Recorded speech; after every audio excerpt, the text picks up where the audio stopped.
The great hall of the Galactic Assembly filled with worried voices. Representatives from 47 different species sat in their designated seats, their forms ranging from the towering crystalline Zeftari to the small floating mindweavers.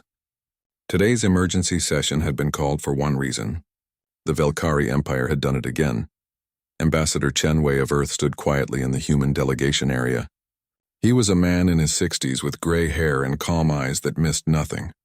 Around him, the other species argued and debated. The Velkari had just issued an ultimatum to humanity. It was simple and brutal, like everything the Velkari did. Surrender 3 outer colonies within 72 hours or face total war. The Velkari were famous across the galaxy for their military might. They had been conquering star systems for centuries. Their empire stretched across 12 systems now, each one taken by force. Species that resisted were crushed. Species that surrendered were absorbed into the empire as slave worlds. The Velkari knew only one language, and that was violence. High Chancellor Morateth of the Assembly called for order. She was a Sylvani, tall and elegant with pale blue skin that seemed to glow softly. Her 4 eyes focused on the human delegation. "Ambassador Chen," she said, her voice carrying across the vast chamber. "The Assembly has reviewed the Velkari ultimatum. We understand this is a difficult moment for your species. Humanity has only been part of the galactic community for 140 years. You are, forgive me for saying so, still very young in the ways of stellar politics." Chen nodded politely. He did not interrupt, Morateth continued. "The Velkari Warmaster has assembled a fleet of 3,000 warships. They are already in transit to your colony of New Sanctuary. The Assembly wishes to offer mediation services. Perhaps we can negotiate a peaceful settlement. The loss of 3 colonies is terrible, yes, but it is better than the alternative." Murmurs of agreement rippled through the chamber. Several species had faced Velkari aggression before. Those who survived had learned to bend rather than break.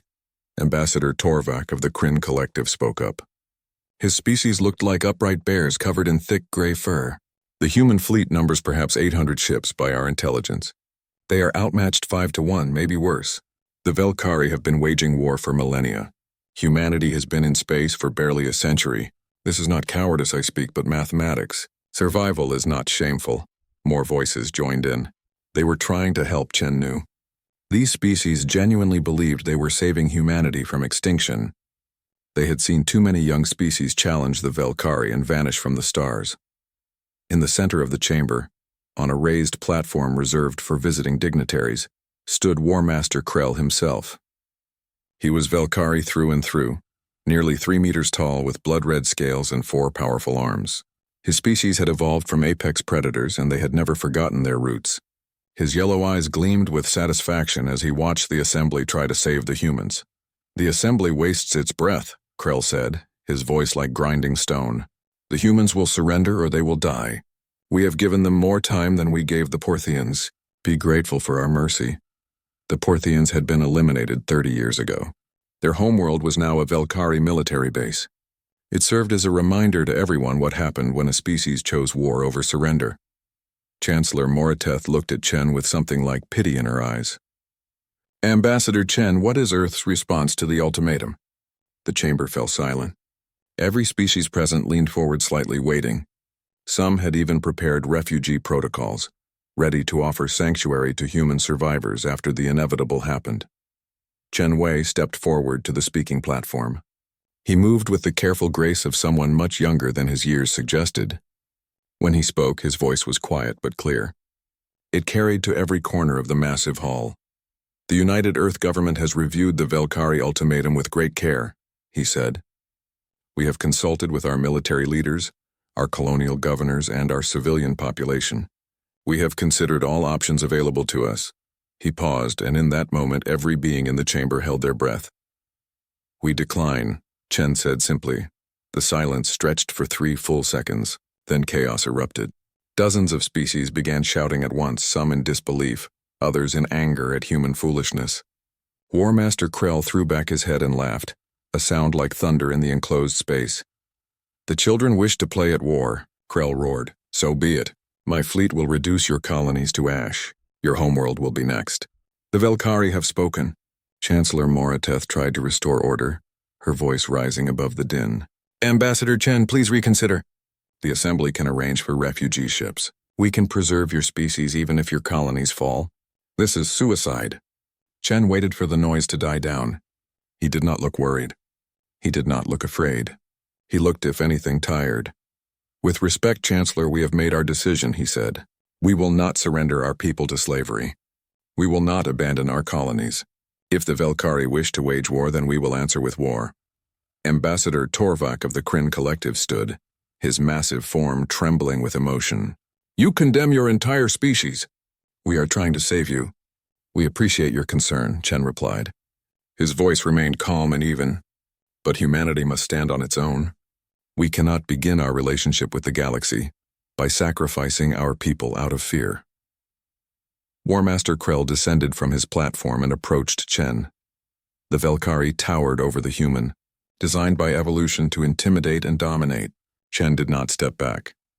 I will enjoy watching your worlds burn, human, Krell said softly, meant only for Chen's ears but picked up by the chamber's sensors anyway. Your species will be extinct within a month. Perhaps we will keep a few of you alive in zoos, so the galaxy remembers the foolish children who chose death over wisdom. Chen looked up at the massive warrior. War Master, I hope you've said goodbye to your fleet. You won't be seeing them again. Krell's eyes narrowed. Is that a threat? No, Chen said quietly. It's a fact. The War Master laughed again and returned to his platform. My ships arrive at New Sanctuary in 48 hours. We will broadcast the destruction live so the galaxy can watch humanity learn its place. Chancellor Moriteth made one final attempt. Ambassador Chen, I am officially offering Earth Observer status to withdraw from this conflict. Please take the time to reconsider. Chen bowed respectfully to her. Thank you, Chancellor, but our answer stands. However, I would like to make one request. Anything, Moriteth said, clearly hoping for a sign of reason. Please keep this chamber's communication systems open for the next 6 hours after the Velkari fleet arrives at New Sanctuary, Chen said. I believe the Assembly will want to witness what happens.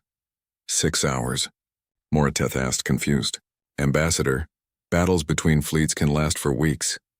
Chen smiled for the first time, a small and sad expression. Not this one, Chancellor. Not this one, he returned to his seat. Around the chamber, species began making preparations. Some arranged for memorial services for humanity.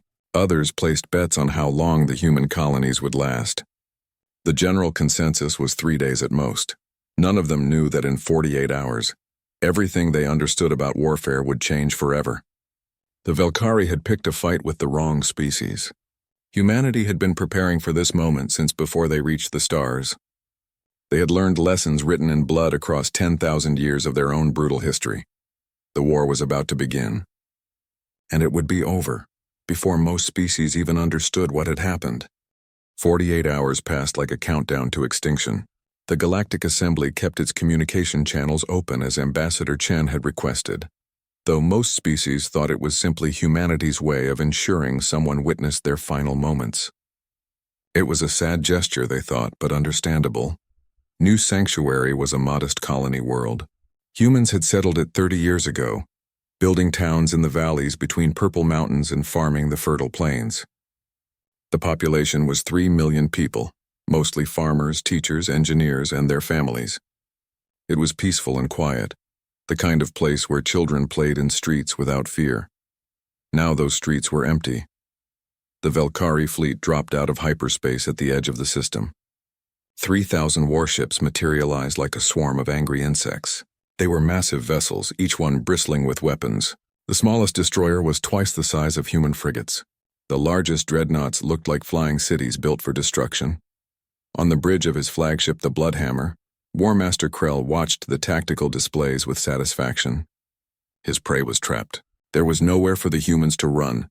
Sir, his sensor officer called out. We're detecting one human vessel in orbit around the colony world. Krell's eyes narrowed. One ship? Have the humans abandoned their people? The image appeared on the main screen. It was a human dreadnought, maybe 1 kilometer long.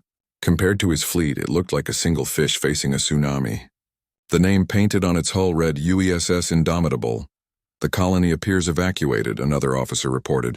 Minimal life signs on the surface. They've pulled their people out. Krell felt a moment of confusion, then dismissed it. Fear made prey act strangely. Perhaps the humans had taken their colonists away, but left one ship to pretend they would fight. It was pathetic.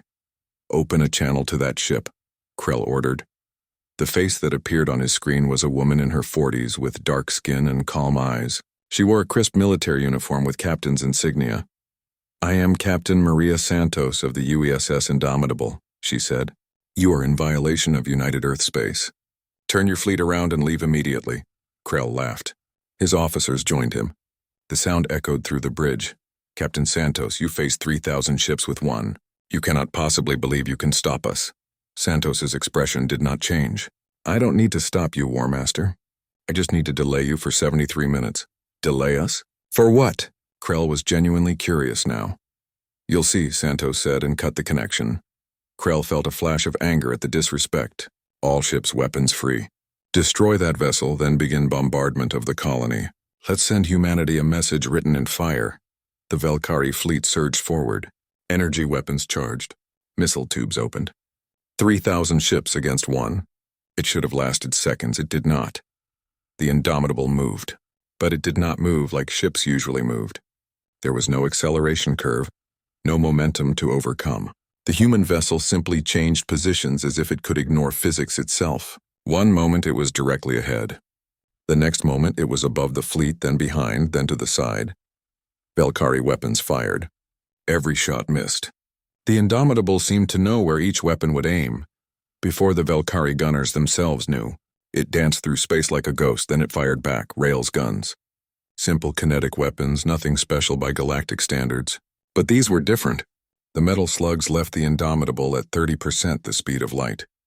They crossed the distance between ships in milliseconds, and they were accurate with impossible precision. The first slug punched through the engine section of a Velkari destroyer. The ship's power died instantly, but the hull remained intact. No explosion. No crew deaths. Just a disabled ship drifting in space. Then another slug hit another ship. Then another. The Indomitable moved through the fleet like a surgeon with a scalpel, its weapons striking with perfect accuracy. Every shot disabled an engine. Every shot left the crew alive but helpless. "What is this?" Krell roared. "How is one ship doing this?" His tactical officer's hands shook as he worked his console. "Sir, they're using predictive algorithms we've never seen before. They're calculating our firing solutions before we complete them. And their weapons, sir. The velocity is beyond anything in our database." 200 Velkari ships floated dead in space within the first 10 minutes. The Indomitable had not taken a single hit. Krell made a decision. "Spread out! Surround that ship from all angles. It cannot dodge forever." The fleet began to move, ships spreading into a massive sphere with the Indomitable at the center. It was a standard tactic. No matter which direction the enemy moved, they would face weapons. Captain Santos watched the Velkari formation on her displays. She pressed a button on her command chair. "All ships, they've taken the bait. Execute Phase 2. Across the Galactic Assembly, species watched their screens in shock. The Velkari fleet was not winning. They were not even fighting. They were being herded like animals into a specific pattern. "What is happening?" Chancellor Moriteth whispered. Ambassador Chen sat quietly in the human delegation area. He looked sad but not surprised. The Velkari fleet completed its formation. Ships filled a spherical volume of space several thousand kilometers across, with the Indomitable still at the center. Every weapon pointed inward. "Fire!" Krell commanded. "All ships, fire everything!" The space inside that sphere lit up like a newborn star. Energy beams, missiles, plasma torpedoes, everything the Velkari had created in centuries of warfare poured toward the center. Enough firepower to shatter a moon focused on one small ship. The Indomitable vanished. Not destroyed. It simply jumped away using the same instantaneous movement it had shown before. The Velkari weapons, finding no target, passed through empty space. But that space was not empty. At the exact center point where the Indomitable had been, space itself began to twist. War Master Krell saw it on his displays and felt fear for the first time in his military career. No, what have they done? A point of absolute darkness appeared. It was tiny at first, no larger than a marble. Then it began to grow, not outward but inward, pulling space into itself. A controlled singularity, a miniature black hole that should not be possible to create and definitely not possible to control. The Velkari ships tried to move away, but it was too late. The sphere formation that Krell had ordered put every ship exactly the same distance from the singularity. As it grew, its gravitational field touched them all simultaneously. Ships lurched violently as gravity took hold. Engines screamed, trying to escape. But the humans had calculated everything perfectly. The singularity was not strong enough to destroy the ships or kill their crews. It was exactly strong enough to trap them. One by one, 1,500 Velkari warships stopped moving. They hung suspended in twisted space, unable to move forward or back. Their crews were alive and unharmed, but their ships were frozen in space-time itself. Not destroyed, captured. The remaining 1,500 ships that had been too far from the formation watched in horror. They were undamaged, but they had just witnessed something impossible. Humans had weaponized gravity itself. Captain Santos broadcast on all frequencies. Velkari fleet, you have 1,500 ships trapped. They will remain trapped until we choose to release them. Your crews are unharmed and will stay that way as long as you follow instructions. Power down your weapons and wait for further orders. Krell stared at his screens. Half his fleet was gone in an instant. Trapped, not destroyed, which was somehow worse. The humans had shown they could kill his people but chose not to. It was a message more powerful than any weapon. Time elapsed since fleet arrival, his officer said quietly. 1 hour and 12 minutes. In the Galactic Assembly Chamber, silence reigned. Species that had existed for thousands of years watched something they had never seen before. Humans, the children of the galaxy, had just defeated the Velkari using weapons and tactics that should not exist. Ambassador Torvak of the Kryn Collective turned to Chen. What are you people? Chen looked at him with those tired eyes. We are what happens when a species fights itself for 10,000 years before reaching the stars. We learned every way to wage war. We learned things the galaxy forgot or never knew. We did not want this, Ambassador, but we were ready for it. On the main display, Captain Santos and the Indomitable hung in space near their gravitational trap. 1,500 enemy ships floated helplessly. 1,500 more waited in fear. The first hour was over, but Ambassador Chen had said to keep channels open for 6 hours, which meant this was not over. The Velkari had learned the first lesson. Humanity could fight. Now they were about to learn the second lesson. Humanity knew how to win. The second hour began with a broadcast that reached every corner of known space. It came from Earth itself, from the human military headquarters. The message was simple and terrible. A list of coordinates appeared on screens across the galaxy. 47 different locations. Star systems, asteroid fields, dark space regions that supposedly held nothing. Each coordinate was marked with a label. Velkari Shipyard, Velkari Command Station, Velkari Military Research Facility, Velkari Strategic Reserve Fleet. Every secret military installation the Velkari Empire had built over centuries of conquest. All of them exposed. All of them revealed to the entire galaxy in one moment. In the Galactic Assembly, species representatives stared at their screens in disbelief. Chancellor Morateth pulled up the coordinates and cross-referenced them with galactic survey data. Her hands shook slightly as she worked. These locations match energy signatures we've detected but could never explain, she said quietly. The Velkari have been hiding their true military strength in dark space for decades. But how did the humans find them? Ambassador Chen stood and addressed the assembly. For the past 60 years since first contact with galactic civilization, humanity has been listening. We placed monitoring systems throughout our networks. We watched, we learned, and we infiltrated. A new image appeared on the displays. It showed lines of code, complex and flowing. It looked like ordinary software, the kind that ran communication systems and databases across the galaxy. We created artificial intelligence constructs designed to hide inside other species' computer networks, Chen explained. They were not viruses. They were not destructive. They simply lived quietly inside your systems, watching and learning. The Velkari military network has had human AI observers for 40 years. They've been sending us information the entire time. The implications hit the assembly like a physical blow. If humans could infiltrate Velkari networks without detection, whose networks were safe? The crystalline Zeftari representative stood abruptly. You've been spying on everyone, not just the Velkari. Chen met their gaze calmly. We've been present in the public networks of every species we've encountered, but we only actively spied on those who posed a potential threat to humanity. The Velkari military network was our primary target. We needed to know everything about them in case this day came. You planned for this war, Morateth said. It was not a question. We planned for every possible war, Chen replied. We hoped for none of them. But hope is not a strategy. In Velkari space, chaos erupted. The Empire's military command realized that all their secret installations were now exposed. Worse, they realized that humanity had been inside their most secure systems for decades. Every strategy, every weapon design, every tactical doctrine, humans had seen it all. War Master Krell received the news on his flagship. His communications officer looked terrified as he delivered the report. Sir, all our hidden bases are receiving warnings from human vessels. They're demanding immediate surrender. The humans know everything. They know our troop positions, our defensive layouts, our communication protocols, everything. Krell slammed his fist into the arm of his command chair. How many human ships are we facing? Unknown, sir. Reports are coming in from across the Empire. Human vessels are appearing at every major military installation simultaneously. They're coordinating perfectly as if they share one mind.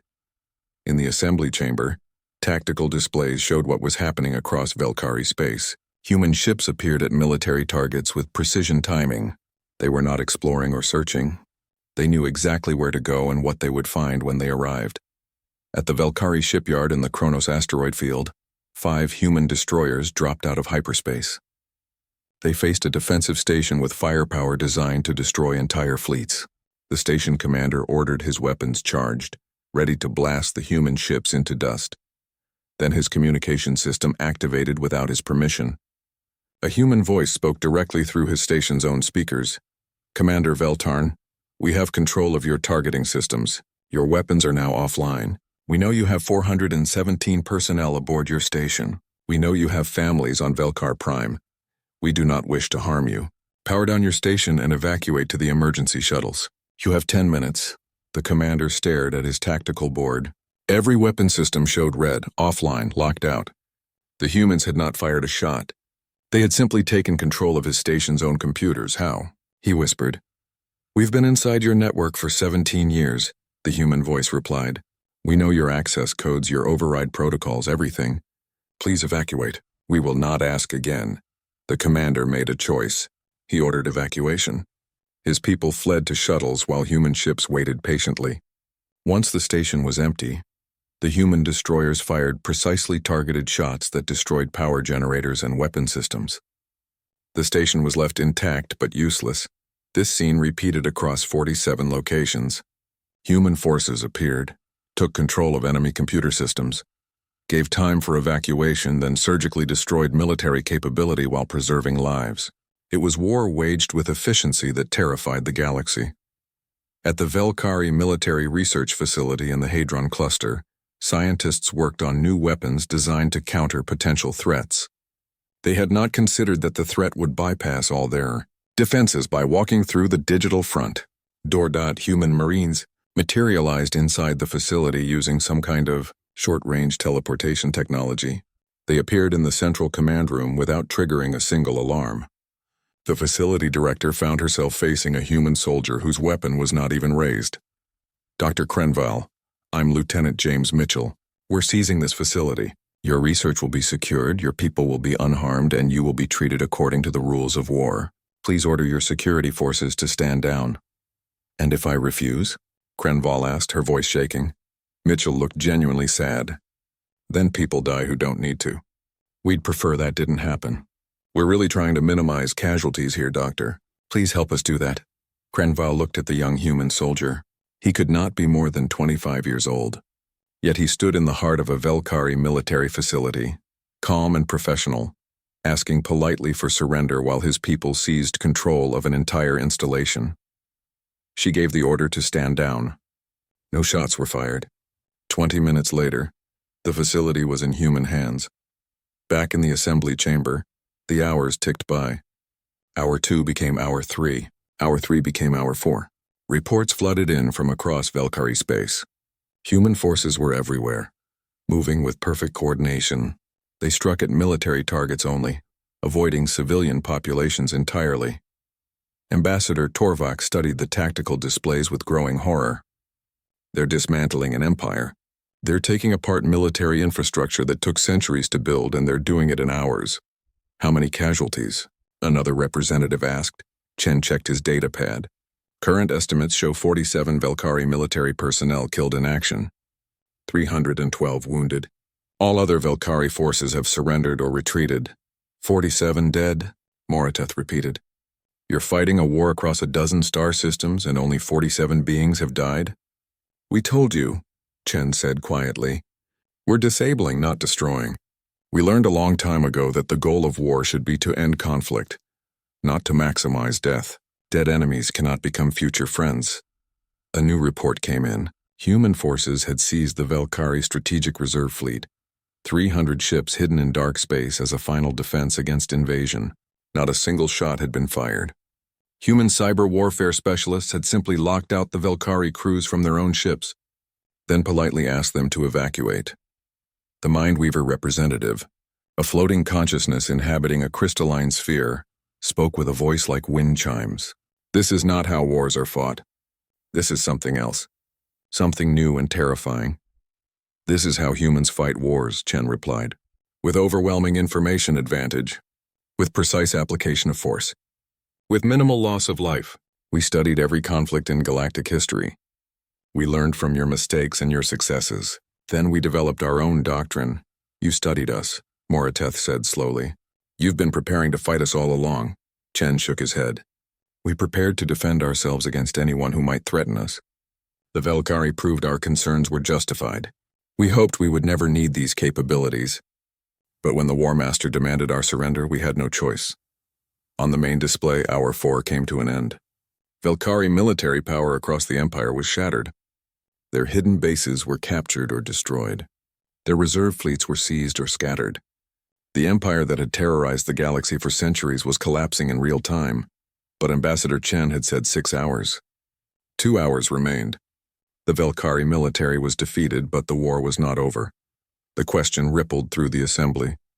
If the Velkari military was broken, what would humanity do in the final 2 hours? The answer came soon enough, and it was more surprising than anything that had come before. Humanity was about to show the galaxy that they understood not just how to wage war, but how to end one. Hour 5 began with a mystery. Human intelligence services broadcast new information across all channels. But this time it was not about military installations. It was a single set of coordinates deep in the Crimson Nebula, a dangerous region of space filled with radiation and sensor-blocking gases. The perfect place to hide something important. The message was simple. Emperor Velkrath, we know where you are. We're coming to talk. In the Galactic Assembly, representatives leaned forward. The Velkari Emperor had not been seen in public for decades. Most species assumed he commanded from the safety of Velkar Prime, the Empire's heavily fortified homeworld. The idea that he was hiding in a nebula seemed absurd. Is this confirmed? Chancellor Morateth asked. Ambassador Chen nodded. Our intelligence indicates the Emperor is aboard the super dreadnought Crimson Eternity, along with the final Velkari reserve fleet. 400 of their best ships, their most elite crews, and the Emperor himself. It's their last line of defense. You're going to attack him? Morateth's voice held disbelief. You've already won. The Velkari military is broken. Why risk lives on a final battle? Because the war needs to end properly, Chen said. The Emperor must surrender personally, or the conflict will continue as guerrilla warfare for years. We need a clean conclusion. Inside the Crimson Nebula, Emperor Velkrath sat on the command throne of his flagship. He was old by Velkari standards, nearly 300 years of age. His scales had faded to a dull red, but his eyes still burned with fierce intelligence. Around him, his most loyal commanders waited for orders. Your Majesty, his strategic advisor said carefully, the reports from across the Empire are confirmed. Our military infrastructure is destroyed or captured. Our fleets are scattered. The humans have won. Velkrath's claws dug into the arms of his throne. The humans have been in space for barely a century. We have conquered worlds for millennia. This should not be possible. Yet it is happening, the advisor replied. We underestimated them catastrophically. They were not children playing at war. They were predators pretending to be prey. The Emperor's tactical displays showed the grim reality. In less than 5 hours, humanity had dismantled an empire. They had done it with minimal loss of life, which somehow made it worse. The Velkari understood dying in glorious battle. They did not understand being efficiently neutralized like they were merely problems to be solved. "We have 400 ships," Velkrath said, "our best warriors. If the humans come here, we will give them a battle they will not forget." His censor officer spoke up, voice trembling. "Your Majesty, detecting a hyperspace signature." "One ship incoming." "One ship?" Velkrath leaned forward. "They send one ship against 400? Is this an insult?" The ship that emerged from hyperspace was small by warship standards. A frigate, maybe 300 meters long. It was sleek and unmarked except for a name painted on the hull. UESS Razor's Edge. De Velkrath waited for more ships to appear. None did. A single human vessel faced his entire fleet. It made no sense, then the impossible happened. The human ship simply vanished from his sensors. Not destroyed. Not jumped away. Just gone. Where did it go? Velkrath roared. "I don't know, sir. It's not on any sensor, it's just—" The censor officer's words cut off because something appeared in the Emperor's throne room. No alarm sounded. No weapons fire preceded it. One moment the room held only Velkari. The next moment 5 humans stood in the center of the chamber. 4 were soldiers in combat armor, weapons held ready but not aimed at anyone. The 5th was a woman in a military uniform with admiral's insignia on her shoulders. She was in her 50s with dark skin and gray hair cut short. Her expression was calm and professional. Emperor Velkrath's guards raised their weapons immediately, but the admiral raised one hand in a peaceful gesture. "I am Admiral Sarah Okonkwo of United Earth Defense Command," she said in fluent Velkari language. "I've come to discuss terms of surrender." Velkrath stared at the human standing in his throne room. His most secure location in the Empire, protected by 400 warships and the nebula itself. Yet somehow 5 humans had appeared in his presence as easily as walking through a door. "How did you get here?" Velkrath demanded. "Short-range quantum tunneling," Okonkwo said. "We can teleport small teams directly through space, bypassing shields and walls. We used it to board several of your installations during the past 4 hours. It's very useful for negotiations." "Negotiations?" Velkrath's laugh was bitter. "You appear in my throne room with soldiers and call it negotiation?" "My soldiers are here for my protection, not to threaten you," Okonkwo said. She gestured, and the Marines lowered their weapons completely. "I came to speak with you personally because what I have to say is important." One of Velkrath's commanders stepped forward, weapon raised. "You will die for this intrusion, human." Okonkwo looked at him sadly. "Before you do something we'll both regret. You should know that my ship's reactor is currently in an unstable cascade. If I don't transmit an abort code every 60 seconds, it will detonate. The blast will destroy this entire fleet." The commander hesitated. Velkrath held up a hand, stopping him. "You would die with us." "Yes," Okonkwo said simply. "That's why I hope we can talk instead. I didn't come here to kill anyone. I came to end a war." She reached into her uniform slowly and pulled out a data tablet. She walked forward to the Emperor's throne, showing no fear despite being surrounded by warriors who could tear her apart. She placed the tablet on the armrest beside Velkrath. "You have a choice, Emperor. This tablet contains the terms of unconditional surrender. Your military will be disbanded. Your weapons will be destroyed. You will stand trial for war crimes. But your people will live. Your species will continue. Your civilians will be protected." Velkrath looked at the tablet, then back at the human admiral. "And if I refuse?" "Then we all die here," Okonkwo said. "My reactor detonates. Your fleet is destroyed. Your line ends, and the war continues until your empire is completely destroyed. More of your people die. More of mine die. All because of pride." "You call it pride," Velkrath said coldly. "I call it honor. The Velkari do not surrender." Okonkwo pulled over a chair and sat down as if she had all the time in the world. Her soldiers remained standing, ready but not aggressive. She looked at the Emperor with genuine curiosity. "Tell me something, Emperor. In 300 years of life, how many wars have you personally fought?" Velkrath blinked at the unexpected question. 7 major campaigns. I led from the front when I was younger. I've studied 6 of them," Okonkwo said. "You're a brilliant military commander, truly. Your tactics at the Battle of Porthian Moon are still taught at our military academies. You understand warfare at a deep level. Then you understand that I will not simply surrender," Velkrath said. "I understand that you think honorable death in battle is better than survival through surrender," Okonkwo replied. "But I'm 300 years younger than you, and I've learned something important. Do you know how long humans have been waging war? You've been in space for a century. We've been in space for a century, Okonkwo agreed. But we've been waging war for 10,000 years. On our own world. Against ourselves. We perfected every possible way to kill each other. We built weapons that could destroy our entire planet.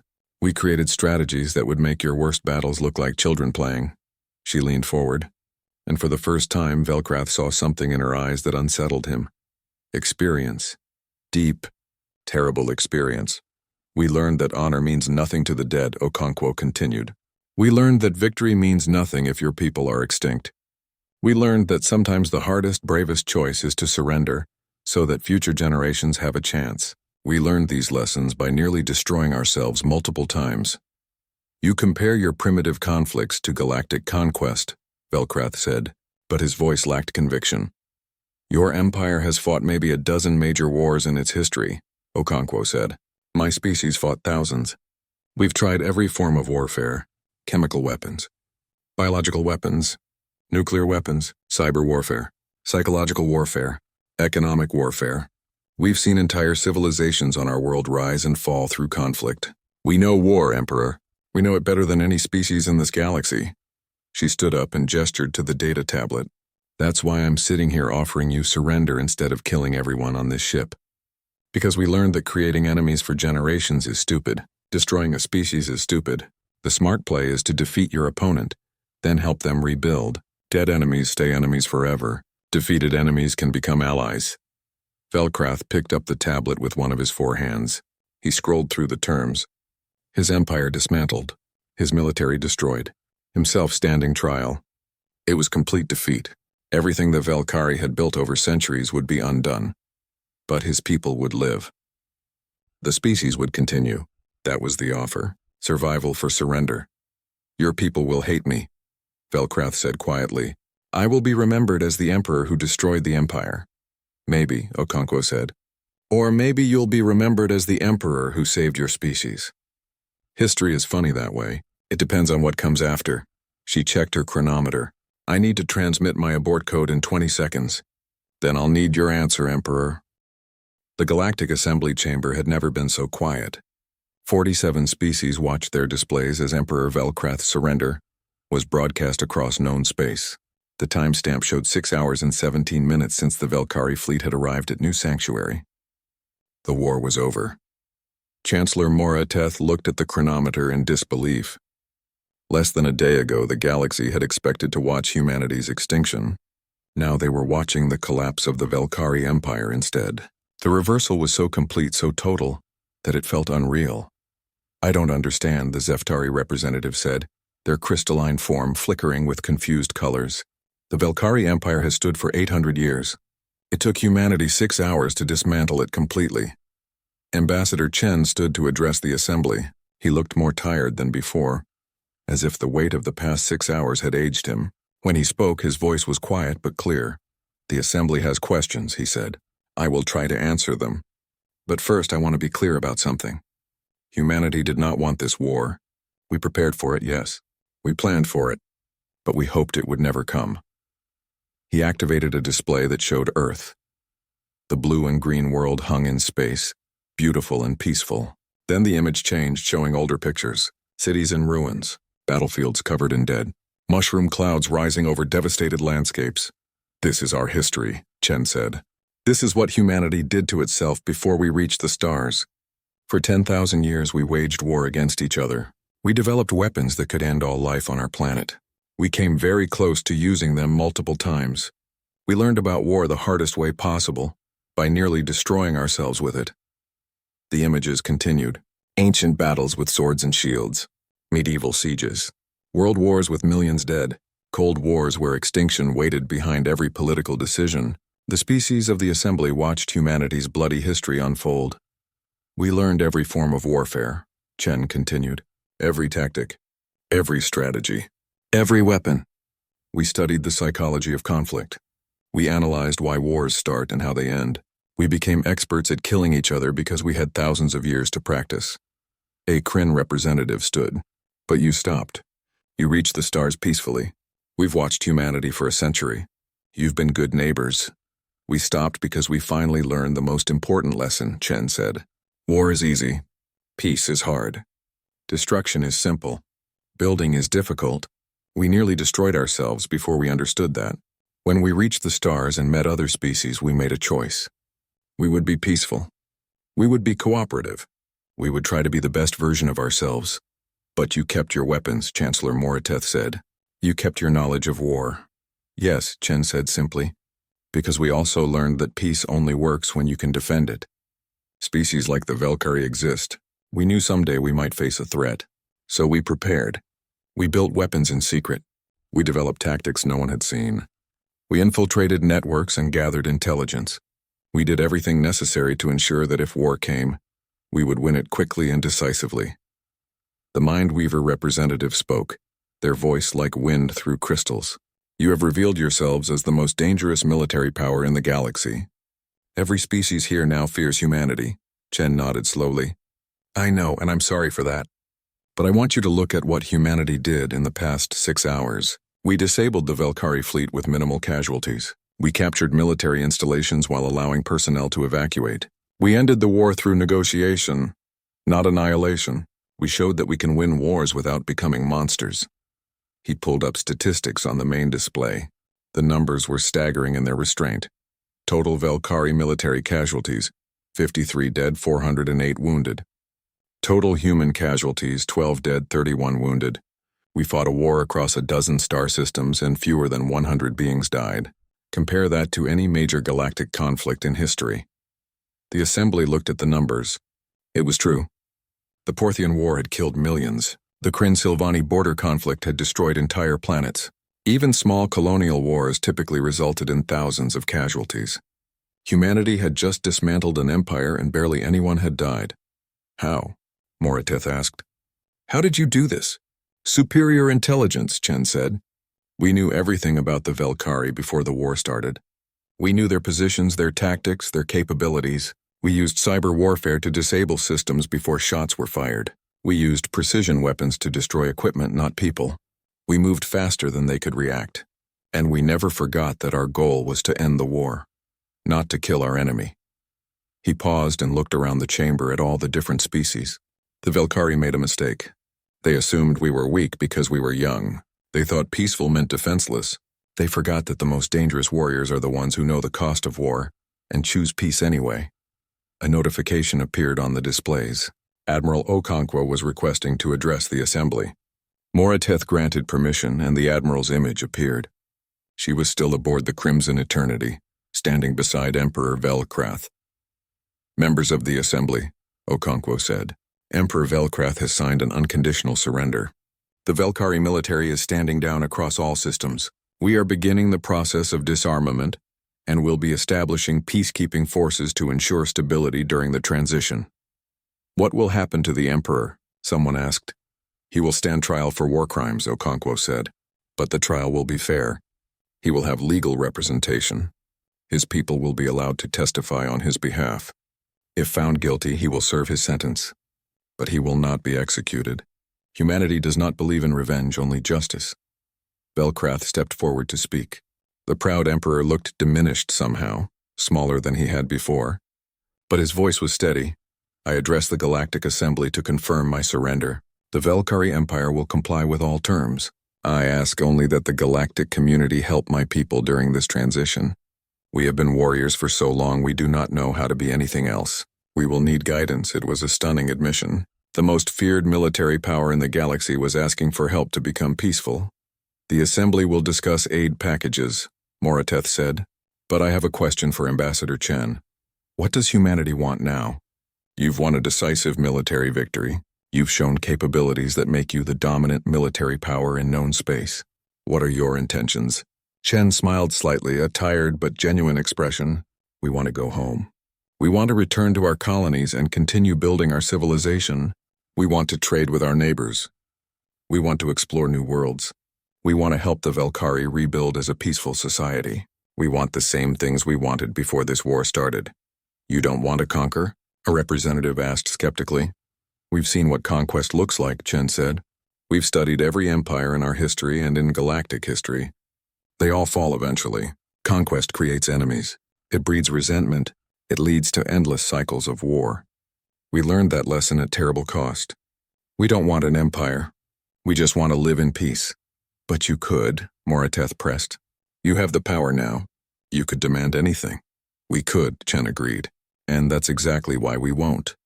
Power without restraint is tyranny. Strength without wisdom is destruction. We've been the tyrants before in our own history. We've learned where that path leads. We choose a different way. He pulled up one final image. It showed human ships at New Sanctuary, helping to return colonists to their homes. It showed human engineers working alongside Velkari technicians to repair damaged stations. It showed human doctors treating wounded Velkari soldiers with the same care they gave human wounded. This is what humanity wants, Chen said. We want to build, not destroy. We want to help, not hurt. We want to prove that the species who learned war the hard way can also be the species that works hardest for peace. The assembly sat in silence for a long moment. Then Chancellor Moriteth stood. The assembly will need to discuss the implications of today's events. But I want to say something personal. I judged humanity as children, as a young species that did not understand galactic realities.